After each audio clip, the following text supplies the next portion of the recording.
नमस्कार दोस्तों, स्वागत है आपका ट्विटर सत्यम पर। तो आज के इस वीडियो में हम लोग संघीय प्रणाली, संघ एवं केंद्र शासित प्रदेश और राज्य केंद्र संबंध के बारे में पढ़ेंगे। जैसा कि आप सब लोगों को पता है कि मैं पेट 2026 की तैयारी करवा रहा हूं, तो इससे पहले मैंने पॉलिटी के जितने भी चैप्टर हैं पेट के सिलेबस में, उन सभी को मैंने पढ़ा दिया है। अगर आप उस वीडियो को नहीं देखे हैं तो आप मेरे प्लेलिस्ट में जा करके उन सभी वीडियोज़ को देख सकते हैं। एक सही तरीके से एक सिस्टम में मैंने सारे वीडियोज़ को अपलोड कर दिया है। तो आपने उस प्रीवियस वीडियोज़ को नहीं देखा है तो आप मेरी प्लेलिस्ट में जा करके उन सभी वीडियोज़ को देख सकते हैं। तो चलिए स्टार्ट करते हैं इस नए चैप्टर को। और इस चैप्टर पर आने से पहले मैं चाहता हूं कि अगर आप लोग इस चैनल पर नए हैं तो चैनल को ज़रूर सब्सक्राइब करिए, क्योंकि बहुत से ऐसे लोग हैं जो मेरे वीडियोज़ को देख तो रहे हैं परंतु सब्सक्राइब नहीं कर रहे हैं, अन्य वीडियो को लाइक कर रहे हैं, बस देख के चले जा रहे हैं। तो कृपया करके आप लोग मेरे इस चैनल से जुड़िए। मैं आपको कभी भी निराश नहीं करूंगा, क्योंकि मैं बहुत ही बेहतर तरीके से मैं पेट 2026 की तैयारी करवा रहा हूं, वो भी फ्री ऑफ कॉस्ट। ठीक है, तो चलिए स्टार्ट करते हैं। तो पहला भाग जो है उसमें हम लोग संघीय प्रणाली के बारे में पढ़ेंगे, जिसमें हम लोग क्वेश्चन नंबर 1 से लेकर के 60 तक देखेंगे वन लाइनर। तो भारत के संविधान में भारत को क्या कहा गया है? तो राज्यों का संघ कहा गया है। ठीक है, भारतीय संविधान के किस अनुच्छेद में राज्यों के संघ का उल्लेख है? तो भारत जो है राज्यों का संघ है, यह किस अनुच्छेद में कहा गया है? तो अनुच्छेद नंबर 1 में कहा गया है। भारतीय संघ व्यवस्था किस देश के संविधान से प्रेरित है? तो यह कनाडा देश के संविधान से प्रेरित है। भारतीय संविधान किस संघीय व्यवस्था भारतीय संघीय व्यवस्था किस देश के संविधान से प्रेरित है? तो भारतीय संघीय व्यवस्था जो है कनाडा के संविधान से प्रेरित है। क्या भारतीय संविधान में संघीय शब्द का प्रयोग हुआ है? तो नहीं, केवल राज्यों का प्रयोग हुआ है। ठीक है, संघीय शब्द का प्रयोग नहीं हुआ है, केवल राज्यों के संघ का शब्द का प्रयोग किया गया है। ठीक है, भारतीय संघवाद को अर्ध संघीय फेडरल किसने कहा था? तो केसी बिहियर ने कहा था। ठीक है, तो केसी बिहियर ने कहा था कि भारतीय जो संविधान है, भारतीय संघ जो है अर्ध संघीय व्यवस्था है। भारतीय संघ का एक सहकारी भारतीय संघवाद एक सहकारी संघवाद है, यह कथन किसका है? तो यह कथन जो है ग्रेनविल्ड ऑस्टिन का है। ठीक है, ग्रेनविल ऑस्टिन ने कहा था कि भारतीय संघवाद एक सहकारी संघवाद है। भारतीय व्यवस्था में शक्तियों का विभाजन किसके बीच हुआ है? केंद्र और राज्य के बीच हुआ है। संघीय प्रणाली की सर्वोच्चता किस प्रकार की प्रणाली का मुख्य लक्षण है? तो संघीय प्रणाली का मुख्य लक्षण है। ठीक है, द्विसदनीय विधायिका किस प्रकार की शासन व्यवस्था की देन है? तो यह संघीय व्यवस्था का देन है। क्या भारत में एकात्मक और संघीय दोनों प्रकार की विशेषताएं पाई जाती हैं? तो हाँ, भारत में एकात्मक और संघीय दोनों प्रकार की व्यवस्थाएं पाई जाती है। आपातकाल लागू होने पर भारतीय संविधान का स्वरूप कैसा हो जाता है? तो पूर्णतः एकात्मक हो जाता है। पूर्णतः एकात्मक हो जाता है, सारी चीज़ें केंद्र के हाथ में चली जाती हैं। संविधान की चौथी अनुसूची के तहत राज्य सभा में प्रतिनिधित्व किस आधार पर दिया जाता है? तो राज्यों की जनसंख्या के आधार पर। ठीक है, राज्यों की जनसंख्या के आधार पर राज्य सभा में प्रतिनिधित्व दिया जाता है। अमेरिकी संघवाद और भारतीय संघवाद में प्रमुख अंतर क्या है? तो अमेरिका में दोहरी नागरिकता है।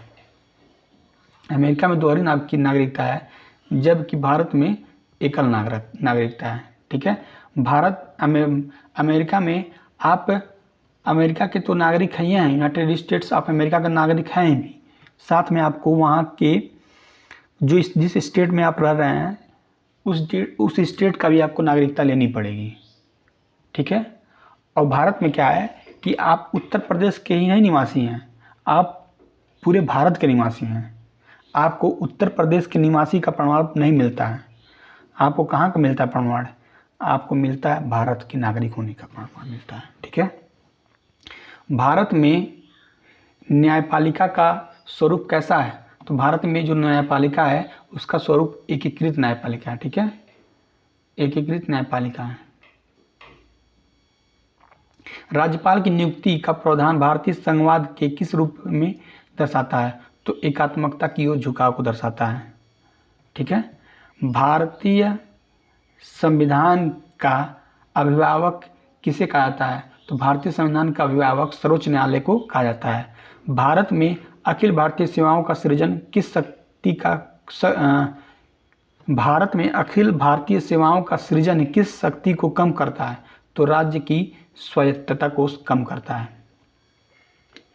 संघीय प्रणाली में लिखित और कठोर संविधान का मुख्य कार्य क्या होता है?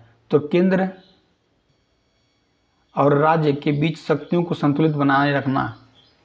ठीक है, इसका मुख्य कार्य है। भारत का संविधान राज्य के विनाशशील होने की गारंटी देता है? तो हाँ। ठीक है, भारत विनाशी राज्यों का अविनाशी संघ है कहा गया है। ठीक है। अमेरिका को किस प्रकार का संघ कहा जाता है? तो अविनाशी राज्यों का अविनाशी संघ कहा गया है। अविनाशी राज्यों का अविनाशी संघ कहा गया है। अब भारत को क्या कहा गया है? तो भारत को विनाशी राज्यों का अविनाशी संघ कहा गया है। समझिए बात को। भारतीय संघवाद का कौन सा लक्षण मूल संरचना का भाग है? तो शक्तियों का पृथक्करण और स्वतंत्रता, स्वतंत्र न्यायपालिका। ठीक है, यह भारतीय संघवाद का मुख्य लक्षण और मुख्य संरचना का है। ठीक है, बेसिक स्ट्रक्चर है। किस मामले में सर्वोच्च न्यायालय ने माना कि संघवाद संविधान का मूल ढांचा है? तो एसआर बम्बई मामले में सर्वोच्च न्यायालय ने माना था कि भारत एक संघवाद संविधान का मूल ढांचा है। ठीक है दोस्तों, अगर आपको ये वीडियो पसंद आ रहा है तो आप प्लीज़ इस वीडियो को लाइक करिए, अपने दोस्तों के साथ शेयर करिए, और चैनल पर नए हैं तो चैनल को सब्सक्राइब जरूर कीजिएगा। ठीक है। लिखित संविधान किस प्रकार के शासन के लिए अनिवार्य है? तो संघीय शासन के लिए अनिवार्य है। एकात्मक शासन प्रणाली का सबसे मुख्य गुण क्या होता है? तो मजबूत त्वरित निर्णय प्रक्रिया। भारतीय संविधान की एकात्मकता का एक मुख्य लक्षण क्या है? तो एकल नागरिकता और एकीकृत न्यायपालिका। ठीक है दोस्तों। संघीय व्यवस्था में राज्य सरकार को अपनी शक्तियां कहाँ से प्राप्त होती हैं? तो सीधे संविधान से प्राप्त होती हैं। ठीक है। क्या राज्यों के पास भारत संघ से अलग होने का अधिकार है? तो नहीं। क्या कहा गया है कि विनाशी राज्यों का अविनाशी संघ है, तो यही अधिकार है। क्या भारत में राज्यों का अपना अलग संविधान हो सकता है? तो नहीं। संपूर्ण भारत के लिए सिर्फ एक संविधान है। आपातकालीन प्रावधान संविधान के किस भाग में वर्णित है? तो भाग 18 में वर्णित है। ठीक है, भाग 18 में ही आपातकाल के प्रावधानों को वर्णन किया गया है संविधान में। राज्यसभा को किस अनुच्छेद के तहत नई अखिल भारतीय सेवा शुरू करने का अधिकार है? तो राज्यसभा को अनुच्छेद 312 के तहत नई अखिल भारतीय सेवाएं शुरू करने का अधिकार है। राष्ट्रपति शासन किस अनुच्छेद के तहत लागू किया जा सकता है? तो अनुच्छेद 356 के तहत। अनुच्छेद 356 के तहत राष्ट्रपति शासन लागू किया जा सकता है। क्या एकात्मक व्यवस्था में स्थानीय निकायों को स्वतंत्र स्वायत्तता प्राप्त होती है? तो नहीं। ठीक है, नहीं प्राप्त होती है। वे केंद्र के अधीन रहकर कार्य करते हैं। ठीक है, वह केंद्र के अधीन रहकर कार्य करते हैं। भारत में नियंत्रक एवं महालेखा परीक्षक यानी कि सीएजी की नियुक्ति कौन करता है? तो भारत में सीएजी की नियुक्ति भारत के राष्ट्रपति करते हैं। ठीक है। नियंत्रक एवं महालेखा परीक्षक सीएजी का पद किस प्रकार के संघवाद का दर्शाता है? तो यह एकीकृत वित्तीय प्रशासन को दिखाता है। भारत में मुख्य निर्वाचन आयुक्त का नियुक्ति कौन करता है? तो भारत में मुख्य निर्वाचन आयुक्त की नियुक्ति भारत के राष्ट्रपति करते हैं। ठीक है दोस्तों, अगर आपको इस वीडियो पसंद आ रहा है तो प्लीज़ आप वीडियो को लाइक ज़रूर करिए। ठीक है, और चैनल पर नए हैं तो चैनल को सब्सक्राइब कीजिए। क्या राज्य के उच्च न्यायालय के न्यायाधीशों की नियुक्ति राष्ट्रपति द्वारा की जाती है? तो हाँ। ठीक है, किस अनुच्छेद के तहत राष्ट्रपति राज्य में संवैधानिक तंत्र की विफलता पर राष्ट्रपति शासन लगा सकता है? तो अनुच्छेद 356 के तहत। संघीय सरकार में न्यायपालिका का निष्पक्ष होना क्यों आवश्यक है? केंद्र राज्य विवादों को निष्पक्ष समाधान हेतु। ठीक है, केंद्र राज्य विवादों के निष्पक्ष समाधान हेतु संघीय सरकार में न्यायपालिका का निष्पक्ष होना बहुत जरूरी है। भारत में अवशिष्ट शक्तियां किसके पास हैं? तो भारत में अवशिष्ट शक्तियां केंद्र सरकार के पास हैं। ठीक है, संसद के पास हैं। अमेरिका में अवशिष्ट शक्तियां किसके पास होती हैं? तो अमेरिका में अवशिष्ट शक्तियां राज्य के पास होती हैं। भारतीय संघवाद का कनाडा मॉडल किस पर अधिक बल देता है? तो एक मजबूत केंद्र पर बल देता है। संविधान संशोधन की प्रक्रिया में राज्यों की भूमिका किस सीमा तक है? तो केवल कुछ विशेष संशोधन में आधे राज्यों की स्वीकृति आवश्यक होती है। ठीक है,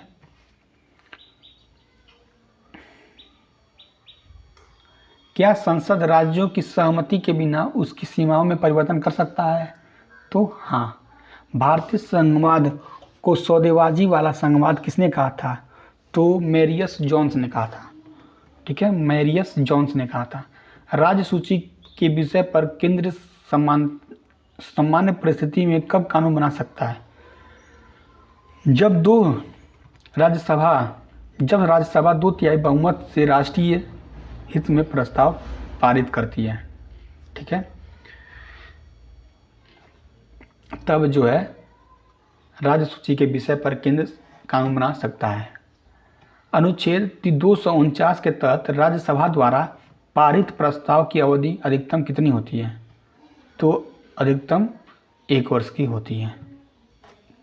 नीति आयोग की अधिशासित प्रदेश परिषद में कौन शामिल होता है?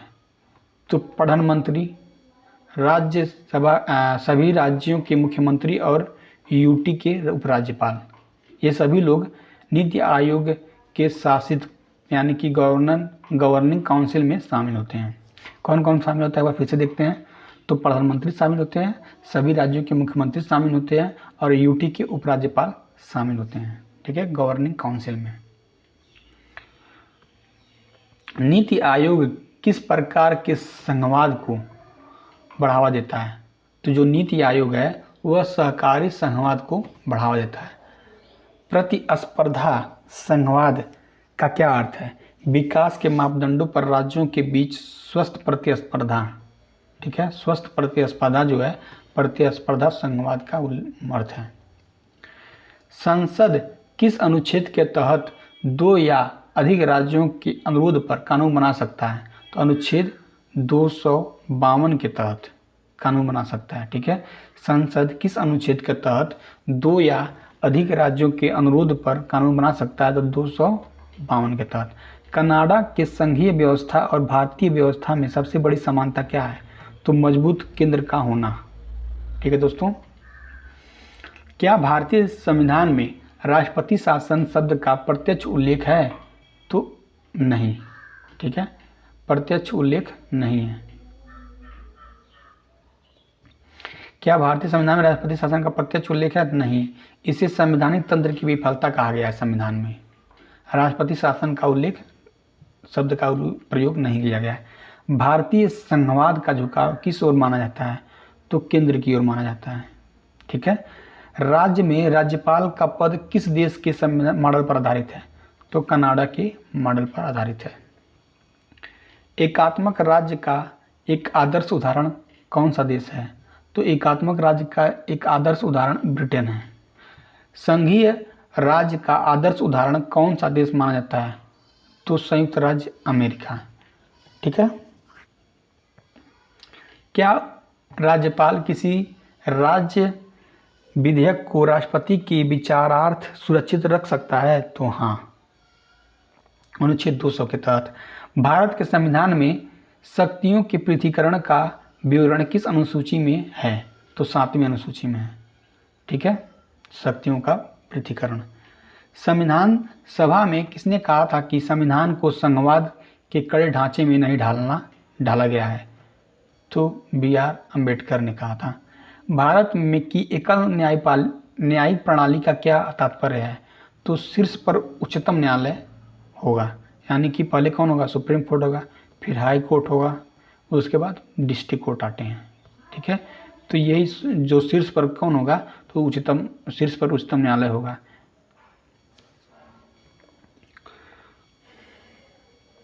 अब आते हैं हम लोग आते हैं अपने संघ एवं केंद्र शासित प्रदेश की तरफ। ठीक है, संघ एवं केंद्र शासित प्रदेश की तरफ।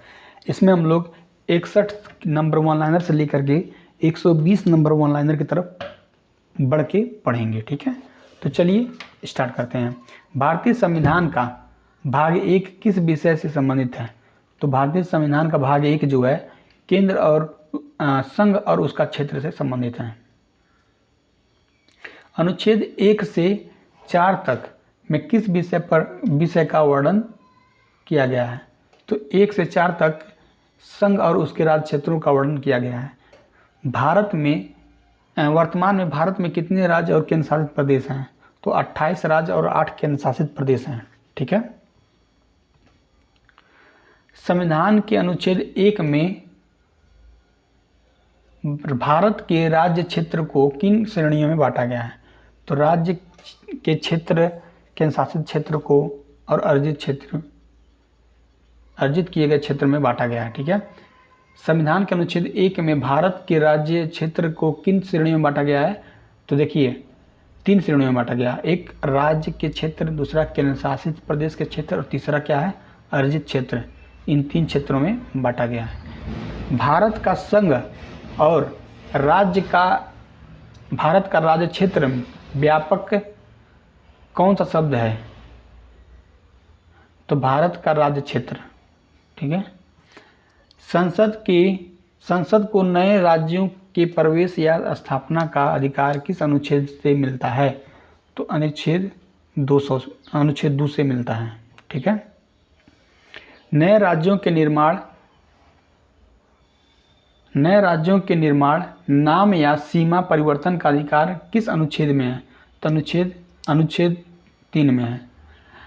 राज्य पुनर्गठन संबंधित विधेयक पेश करने से पहले किसकी पूर्व अनुमति आवश्यक है? तो भारत के राष्ट्रपति की पूर्व अनुमति आवश्यक है। क्या अनुच्छेद 3 के तहत किसी राज्य की सीमा बदलने हेतु राज्य विधानमंडल की सहमति अनिवार्य है? नहीं, राज्य की राय केवल परामर्शदात्री होता है। ठीक है, अनुच्छेद 4 के अनुसार अनुच्छेद 2 और 3 के तहत किए गए परिवर्तन किस बहुमत से होते हैं? तो साधारण बहुमत से होते हैं। कहने का मतलब ये है कि किसी भी राज्य का नाम और उसके सीमा क्षेत्र में परिवर्तन करना है तो वह साधारण बहुमत से होते हैं। ठीक है, क्या अनुच्छेद 2 और 3 के तहत किए गए परिवर्तन अनुच्छेद 368 के तहत संशोधन माने जाते हैं? तो नहीं। ठीक है, संविधान संशोधन नहीं माने जाते हैं। बेरोबारी यूनियन मामला किस वर्ष का है और इसका संबंध किस विषय से था? तो वर्ष 1960 से संबंधित है। भारत का कोई भूभाग किसी विदेशी राज्य को देने से है। ठीक है, क्या संसद साधारण बहुमत से भारत का कोई क्षेत्र किसी विदेशी क्षेत्र को दे सकता है? तो नहीं, इसके लिए अनुच्छेद 368 के तहत संशोधन आवश्यक है। 100वां संविधान संशोधन अधिनियम सन 2015 किससे संबंधित है?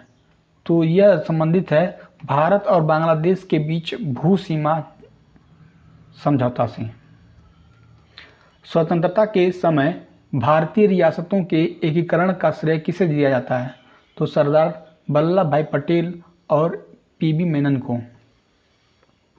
जूनागढ़ रियासत को भारत में किस माध्यम से शामिल किया गया था? तो जनमत संग्रह के द्वारा शामिल किया गया था। ठीक है। हैदराबाद रियासत को किस सैन्य कार्रवाई के तहत भारत में मिलाया गया था? तो ऑपरेशन पोलो के तहत। ऑपरेशन पोलो के तहत भारत में मिलाया गया था। जम्मू कश्मीर रियासत को भारत में विलय किस दस्तावेज के तहत हुआ था? तो विलय पत्र पर हस्ताक्षर करवा के। 1950 के मूल संविधान में राज्य को किन चार चरणों में बांटा गया है? तो राज्य को कुल 4 चरणों में बांटा गया है, 4 भागों में। कौन कौन से भाग हैं? तो भाग ए, भाग बी, भाग सी और भाग डी। ठीक है। भाषाई आधार पर राज्यों के गठन हेतु 1948 में बने प्रथम आयोग के अध्यक्ष कौन थे? तो वो कौन थे? तो वो थे आपके एस्कर धर समिति बनाई गई थी भाषाई आधार पर राज्यों का गठन करने हेतु 1948 में। अब उसके बाद बना था जेवीपी समिति में कौन कौन शामिल थे? तो J for Jawaharlal Nehru, V for Vallabh Bhai Patel और पी फॉर पट्टा भाई सीतारामैया। ठीक है। ये जेवीपी समिति के अध्यक्ष थे, मतलब शामिल थे। भाषाई आधार पर गठित होने वाला पहला भारतीय राज्य कौन सा था? तो वो था आपका आंध्र प्रदेश। आंध्र प्रदेश 1953 में गठित हो गया था सबसे पहले भाषाई आधार पर। किसकी 56 दिनों तक भूख हड़ताल के बाद आंध्र प्रदेश राज्य का गठन हुआ था? तो पुट्टी श्रीरामल्लू। ठीक है। इन्होंने 56 दिनों तक भूख हड़ताल किया था और फिर जाके इनकी मृत्यु हो गई थी भूख हड़ताल की वजह से। उसके बाद आंध्र प्रदेश में बहुत ही बड़े स्तर पर विरोध शुरू हो गया और अंत में आकर के सरकार बैकफुट पर आई और भाषा के आधार पर गठित होने वाला पहला राज्य कौन बना? तो आंध्र प्रदेश बना था। ठीक है दोस्तों। राज्य पुनर्गठन आयोग 1953 के अध्यक्ष कौन थे? तो वो थे न्यायमूर्ति फजल अली। फजल अली आयोग के अन्य 2 सदस्य कौन थे? तो वो थे के.एम. पडिक्कर और एच.एन. कुंजरू। राज्य पुनर्गठन अधिनियम किस वर्ष पारित हुआ? तो 1956 ईस्वी में। 7वें संविधान संशोधन 1956 द्वारा कितने राज्य और केंद्र शासित प्रदेश बनाए गए थे? तो 4 राज्य और 6 केंद्र शासित प्रदेश बनाए गए थे शुरुआत में, जब नया नया बना था भारत। किस संविधान संशोधन के द्वारा? तो 7वें संविधान संशोधन 1956 के द्वारा। 1960 में द्विभाषीय राज्य बॉम्बे को विभाजित करके किन 2 राज्यों का गठन किया गया? तो बॉम्बे को विभाजित करके 2 राज्य बनाए गए। मराठियों के लिए महाराष्ट्र और गुजराती भाषा के लिए गुजरात बनाया गया था। ठीक है। 1960 में नागालैंड राज्य का गठन किस वर्ष किया गया? तो नागालैंड राज्य का गठन 1963 ईस्वी में किया गया था। पंजाब का पुनर्गठन करके हरियाणा राज्य किस वर्ष बनाया गया? तो पंजाब का पुनर्गठन करके हरियाणा राज्य 1966 ईस्वी में बनाया गया। ठीक है दोस्तों। शाह आयोग की सिफारिश पर किन 2 राज्यों का पुनर्गठन हुआ? तो पंजाब और हरियाणा 2 राज्यों का पुनर्गठन हुआ। हिमाचल प्रदेश को पूर्ण राज्य का दर्जा किस वर्ष प्राप्त हुआ? तो 1971 ईस्वी में प्राप्त हुआ। ठीक है। 1972 में किन 3 पूर्वोत्तर राज्यों का पुनर्गठन किया गया? तो मणिपुर, मेघालय और त्रिपुरा। इन 3 राज्यों का गठन किया गया था 1972 में, पूर्वोत्तर राज्यों का। 36वें संविधान संशोधन 1975 द्वारा किस राज्य को पूर्ण राज्य का दर्जा प्राप्त दिया गया?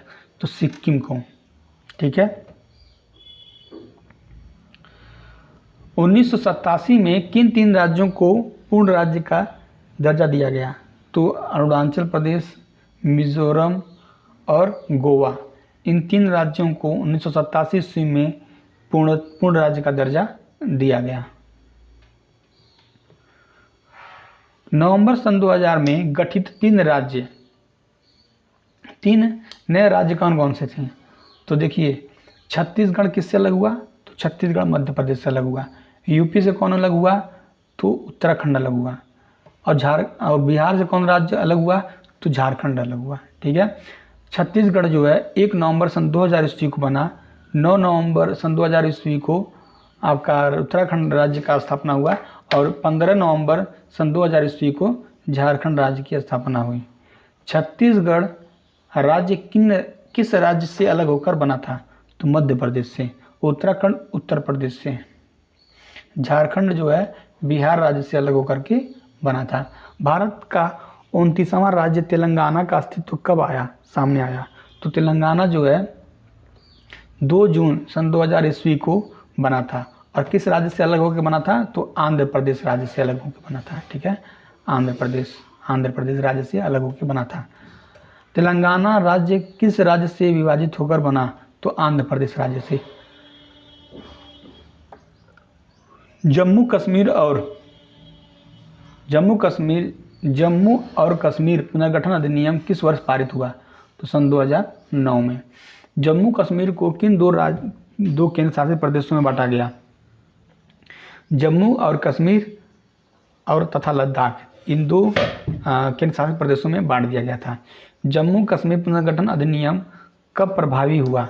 तो 31 अक्टूबर सन 2019 से प्रभावी हुआ। ठीक है, दादर नागर हवेली तथा दमन दीव का विलय किस वर्ष प्रभावी हुआ? तो यह हुआ था आपका 26 जनवरी सन 2020 से। 26 जनवरी सन 2020 से यह प्रभावी हुआ। संविधान का कौन सा भाग केंद्र शासित प्रदेश को प्रशासन से संबंधित है? ठीक है, भाग 8 का अनुच्छेद 239 से 242 जो है केंद्र शासित प्रदेशों के प्रशासन से संबंधित है। केंद्र शासित प्रदेश का प्रशासन मुख्य रूप से किसके द्वारा चला जाता है? तो भारत के राष्ट्रपति द्वारा नियुक्त राज्यपाल उपराज्यपाल के द्वारा। ठीक है, या प्रशासक के माध्यम से। किन किन केंद्र शासित प्रदेश में अपनी विधानसभा और मंत्रिमंडल है?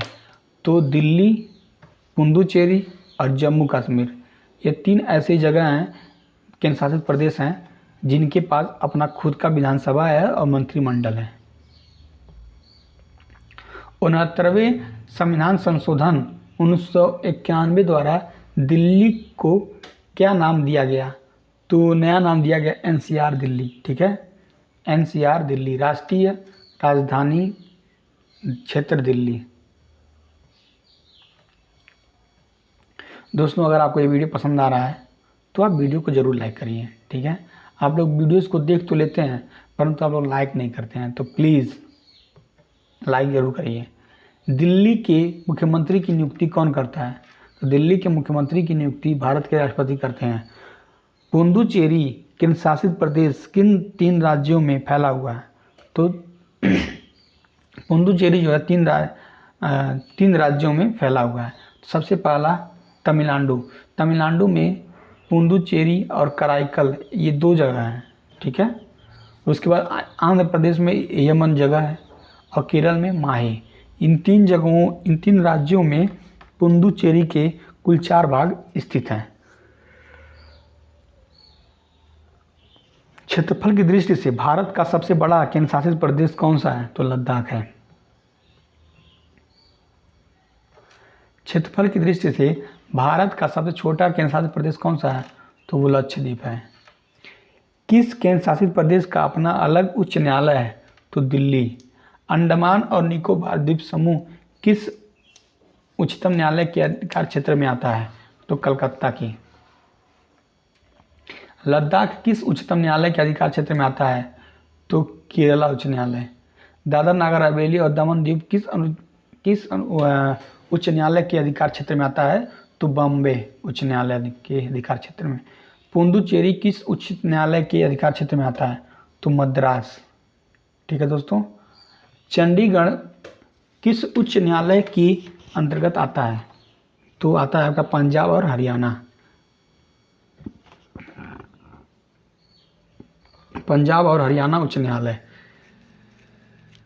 संसद को किसी यूनियन टेरिटरी के लिए उच्च न्यायालय स्थापित करने की शक्ति किस अनुच्छेद में दी गई है? तो अनुच्छेद 241 में दिया गया है। ठीक है दोस्तों, अब आते हैं हम लोग भाग 3 पे, केंद्र और राज्य संबंध में। इसको हम लोग पढ़ेंगे वन लाइनर 121 से लेकर के 200 की तरफ। ठीक है, तो चलिए स्टार्ट करते हैं। स्टार्ट करने से पहले मैं चाहता हूं कि दोस्तों अगर आप इस चैनल पर नए हैं तो चैनल को जरूर सब्सक्राइब कीजिए। ठीक है, आप लोग सब्सक्राइब नहीं करते हैं और जल्द से जल्द मेरे 100 सब्सक्राइबर आप लोग पूरे कराइए। वर्तमान समय में मेरे 79 सब्सक्राइबर हो गए हैं, तो ज़्यादा नहीं, बस 21 सब्सक्राइबर और आ जाएंगे तो 100 सब्सक्राइबर कंप्लीट हो जाएंगे। तो चलिए स्टार्ट करते हैं। केंद्र राज्य संबंध। केंद्र राज्य संबंधों को कितने मुख्य भागों में विभाजित किया गया है? तो 3 मुख्य भागों में, एक विधायी, दूसरा प्रशासन, तीसरा वित्तीय संबंध। इन 3 भागों में विभाजित किया गया है।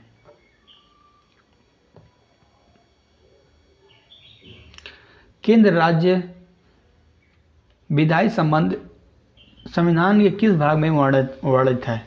तो भाग 11 के अनुच्छेद 245 से 255 में। संविधान की 7वीं अनुसूची में कितने सूचियां हैं? तो 3 सूचियां हैं। कौन कौन से? एक संघ सूची, दूसरा राज्य सूची और तीसरा समवर्ती सूची। ठीक है, संघ सूची पर कानून बनाने का अधिकार सेंट्रल को है, राज्य सूची के कानून बनाने का अधिकार राज्य को है और समवर्ती सूची पर कानून बनाने का अधिकार दोनों को है। और किसी स्थिति में अगर विवाद उत्पन्न होता है तो उस स्थिति में केंद्र का कानून ही मान्य होगा समवर्ती सूची के लिए। मूल संविधान में संघ सूची में कितने विषय थे और वर्तमान में कितने हैं? तो देखिए, संघ सूची में मूल रूप से 97 विषय थे। मतलब जब नया संविधान बना था तो उसमें कुल 97 विषय थे। ठीक है, परंतु वर्तमान समय में कुल 100 विषय हैं जिस पर संघ मतलब केंद्र कानून बना सकती है। मूल संविधान में राज्य सूची में कुल कितने विषय थे और वर्तमान में कुल कितने हैं? तो देखिए, मूल संविधान में कुल 66 विषय थे।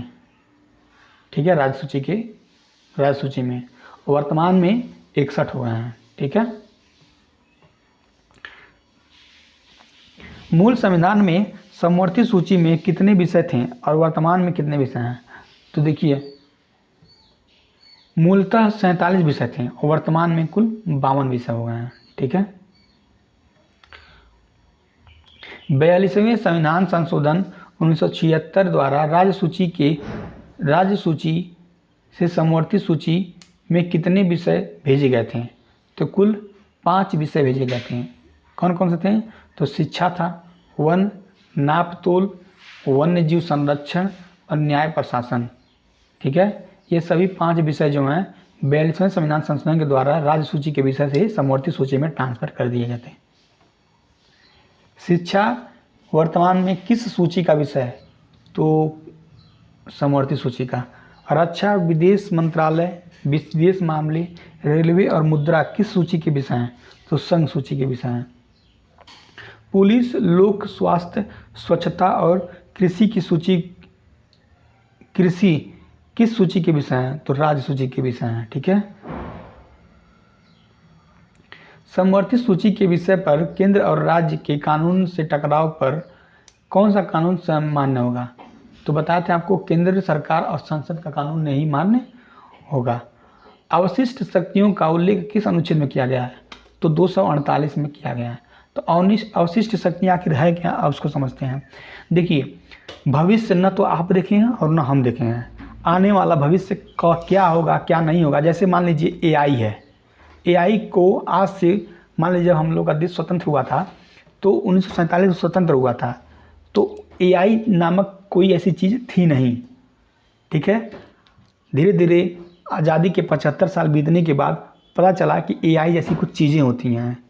तो यह जो AI है, इस पर आखिर कानून कौन बनाएगा? केंद्र बनाएगी या राज्य बनाएगी? तो इसी को ही कहा गया है समवर्ती अवशिष्ट शक्तियाँ। मतलब अवशिष्ट शक्तियाँ उन्हें कहा गया है जो भविष्य में कोई ऐसा मतलब कानून आता है उसी को अवशिष्ट शक्तियाँ कहा गया है। ठीक है, तो अवशिष्ट शक्तियों का उल्लेख किस अनुच्छेद में है? तो 248 में है। और उस पर कानून बनाने का अधिकार किसको है? तो केंद्र सरकार को है। ठीक है, अनुच्छेद 249 के अनुसार संसद राज्य सूची के विषय पर कानून बना सकती है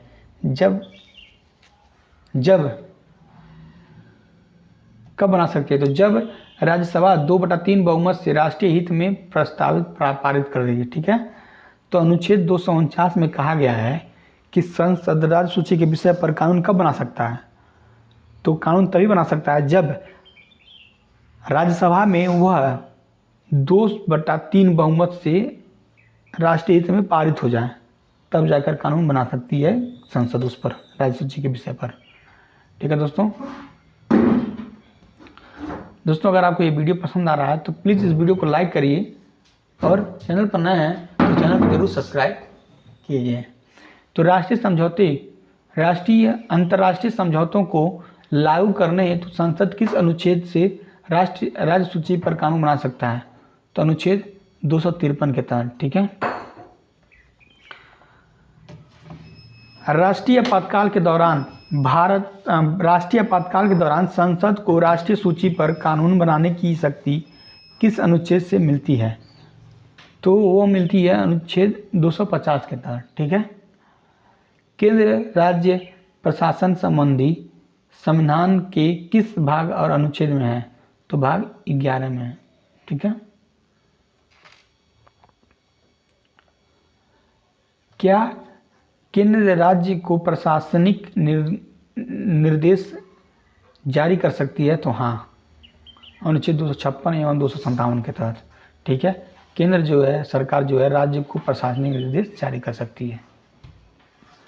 यदि कोई राज्य केंद्र के निर्देशों का पालन न करे तो क्या हो सकता है?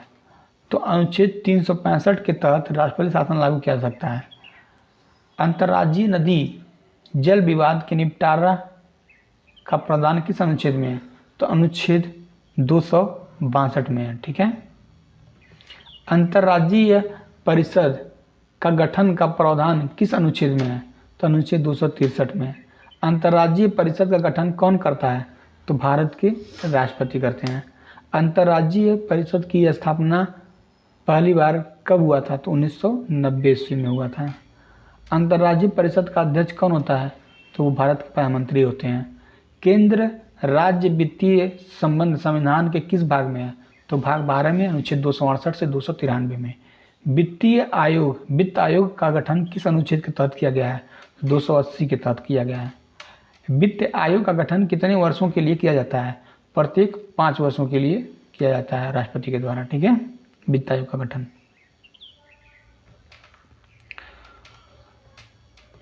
अब आते हैं अपने 147 नंबर ऑनलाइन की तरफ। वित्त आयोग का मुख्य कार्य क्या है? तो केंद्र और राज्य के बीच राजस्व का वितरण की सिफारिश करना। ठीक है, ये वित्त आयोग का कार्य है।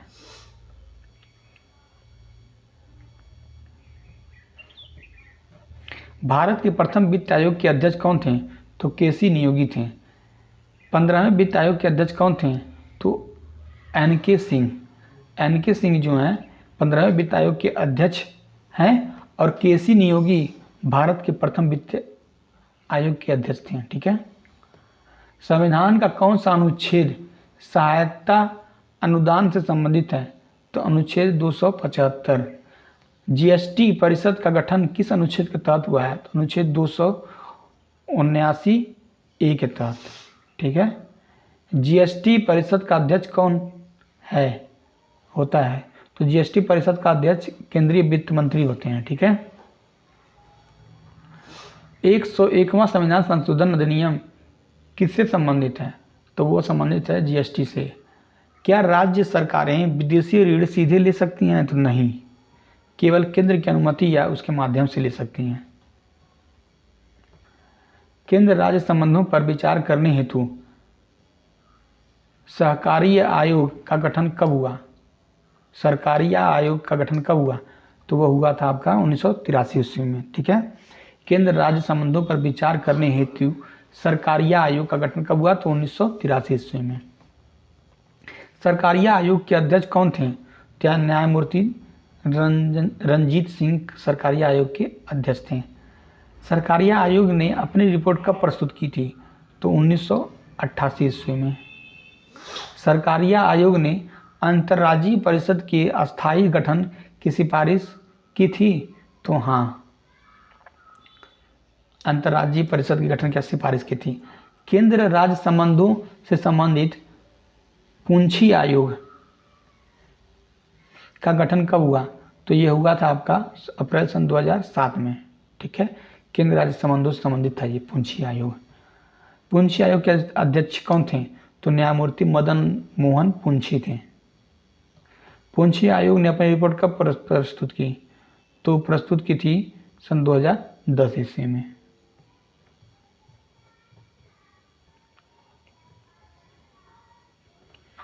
उन्नीस में तमिलनाडु सरकार द्वारा गठित केंद्र राज्य संबंध समिति का नाम क्या था?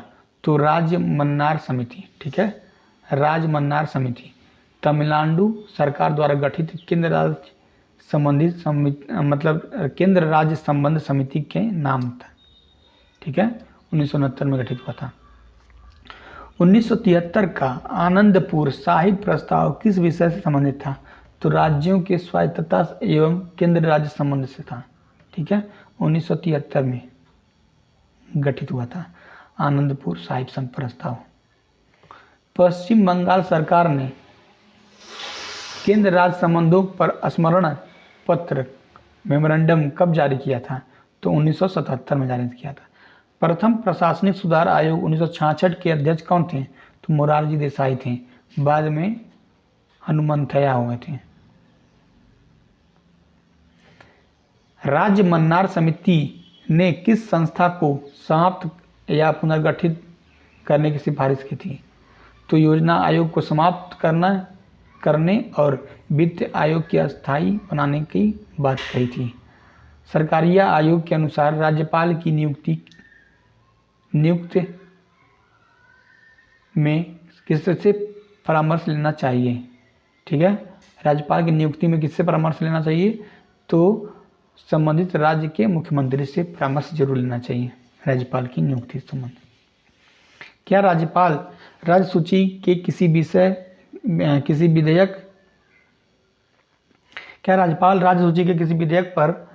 विधेयक को राज्यपाल के साथ आरक्षित कर सकता है? तो हाँ, अनुच्छेद 200 के तहत। ठीक है, राष्ट्रपति द्वारा राज्य के विधेयक पर स्वीकृति या रोक लगाने का प्रावधान किस अनुच्छेद में है? तो यह है अनुच्छेद 201 के तहत। ठीक है,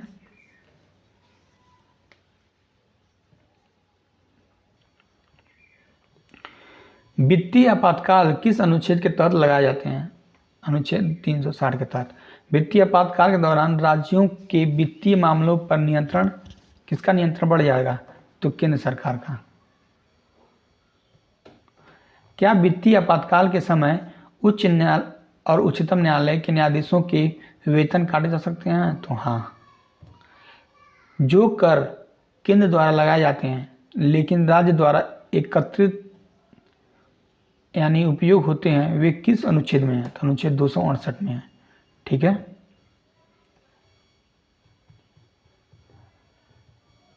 जो कर केंद्र द्वारा लगाए और एकत्र किए जाते हैं राज्यों को सौंप दिए जाते हैं, वे किस अनुच्छेद में हैं? तो अनुच्छेद 269 में है। भूमि और भवनों पर कर लगाने का अधिकार मुख्य रूप से किसके पास है? तो राज्य सरकार के पास, यानी स्थानीय निकायों के पास होता है। ठीक है, क्या संसद राज्यों के अनुरोध पर राज्य सूची पर कानून बना सकती है? तो हाँ, अनुच्छेद 252 के तहत कहा गया है। क्षेत्रीय परिषद का गठन किस अधिनियम के तहत किया गया है? तो राज्य पुनर्गठन अधिनियम 1956 में यह वैधानिक निकाय है। ठीक है, राज्य क्षेत्रीय परिषदों का गठन। वर्तमान में भारत में कितनी मुख्य क्षेत्रीय परिषद हैं? तो देखिए 5 हैं। कौन कौन से? उत्तर, दक्षिण, पूर्व, पश्चिम और मध्य। ये 5 जो हैं क्षेत्रीय परिषदें हैं। पूर्वोत्तर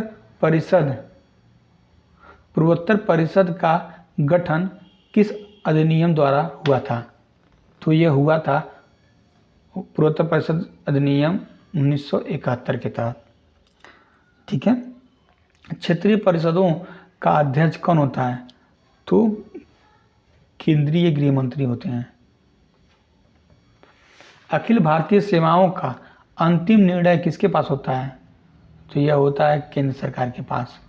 IAS और IPS अधिकारियों को सेवा से बर्खास्त करने का अधिकार किसके पास होता है?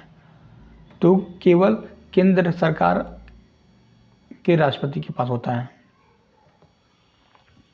क्या राज्य सरकारें अखिल भारतीय सेवा के अधिकारियों को निलंबित कर सकती है? तो हाँ, तात्कालिक रूप से। संसद द्वारा राज्य की सीमा में परिवर्तन वाले विधेयक हेतु किसकी पूर्व सिफारिश चाहिए? राष्ट्रपति की। संविधान के अनुच्छेद 256 राज्यों पर क्या दायित्व डालता है? 256 जो है क्या दायित्व डालता है राज्यों पर? तो संसद के कानूनों को पालन करना सुनिश्चित करने का। ठीक है। संसद द्वारा जो कानून पारित किए गए हैं उसका पालन करने का सुनिश्चित करने का कार्य अनुच्छेद 256 में कहा गया है, दायित्व डालता है।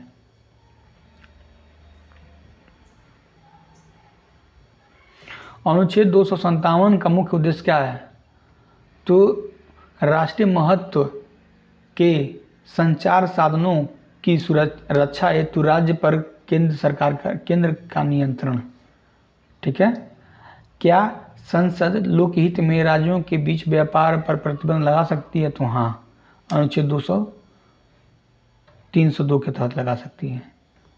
अनुच्छेद 301 से संबंधित है। अनुच्छेद 301 से किससे संबंधित है? तो संपूर्ण भारत में व्यापार, वाणिज्य और समागम की स्वतंत्रता। ठीक है, समागम की स्वतंत्रता। केंद्र और राज्य के बीच कानूनी विवादों का समाधान उच्च न्यायालय के किस अधिकार क्षेत्र में है? तो मूल अधिकार क्षेत्र में, मूल क्षेत्राधिकार में आता है अनुच्छेद 331 में। अनुच्छेद 331 के तहत केंद्र राज्य विवाद की सीधी सुनवाई कहाँ हो सकती है? तो केवल उच्चतम न्यायालय यानी कि सुप्रीम कोर्ट में। नीति आयोग की स्थापना कब हुई थी? तो 1 जनवरी सन 2015 में। योजना आयोग की तुलना में नीति आयोग में राज्यों की भूमिका कैसी है? तो अधिक प्रभावी है, अधिक सहभागी होती है। ठीक है।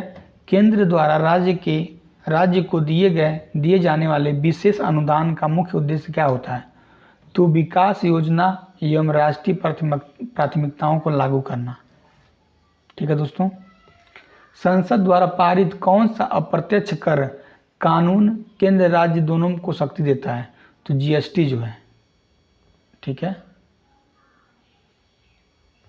GST कानून अनुच्छेद 246A के तहत केंद्र राज्य दोनों को शक्ति देता है। क्या राष्ट्रपति और विधानमंडल दोनों द्वारा भेजे गए विधेयक पर अनिश्चित काल तक रोक लगा सकता है? तो हाँ। ठीक है। 2 या अधिक राज्यों के लिए संयुक्त लोक सेवा आयोग JSPSC का गठन कौन कर सकता है? तो संबंधित राज्य के अनुरोध पर संसद कर सकता है। ठीक है।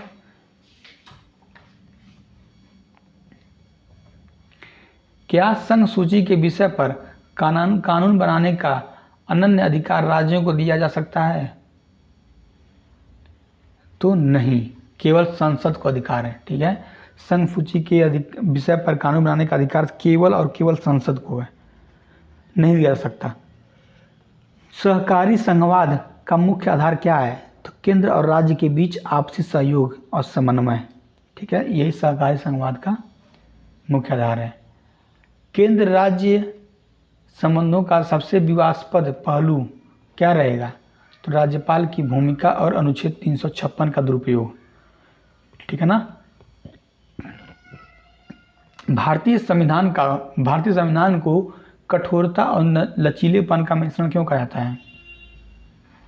तो देखिए, क्योंकि कुछ प्रावधानों के अनुसार कुछ ऐसे कानून हैं जो साधारण बहुमत से पारित हो सकते हैं और कुछ ऐसे विशेष बहुमत कुछ ऐसे कानून होते हैं जिनमें विशेष बहुमत की आवश्यकता होती है और राज्यों का अनुमोदन के द्वारा ही बदला जा सकता है। ठीक है, तो इसीलिए भारतीय संविधान को कठोरता और लचीलेपन का मिश्रण कहा गया है।